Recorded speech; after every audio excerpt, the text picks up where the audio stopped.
ఆ పక్క స్వీళ్ళు ఆ పక్క పోలేరు కాబట్టి ఆ పక్క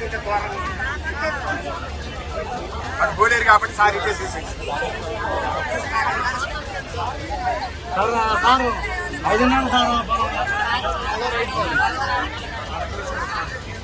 ఆ నీళ్ళు తీసుకుపోయినప్పుడు మొత్తం సీల్ చేసి పడేశారు.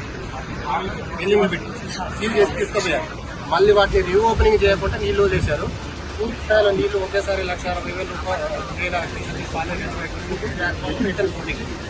ఈ వాటర్ ఇటు ఈ వాటర్ ఇటు దగ్గరలో ఉండబట్టి 2 గంటలు ప్లాస్టిక్ ఎస్కేప్ ఛానల్ ఓపెన్ చేసి ఉంటే ఇంకా ప్రజలు వెళ్ళిపోయేది ఆదివారం సార్ ఆ రోజు పూర్తి స్థాయిలో నిర్లక్ష్యం చేసింది. అధికారుల నిర్లక్ష్యం చేస్తే ఇంకా ప్లాస్టిక్ ఎక్కువ సార్. ఇప్పుడు ఇక్కడ ఉన్నది కూడా ఎన్ఎస్పీ కెనాల్ కింద ఉన్న రైతులు వాటికి పట్టాలు లేవు.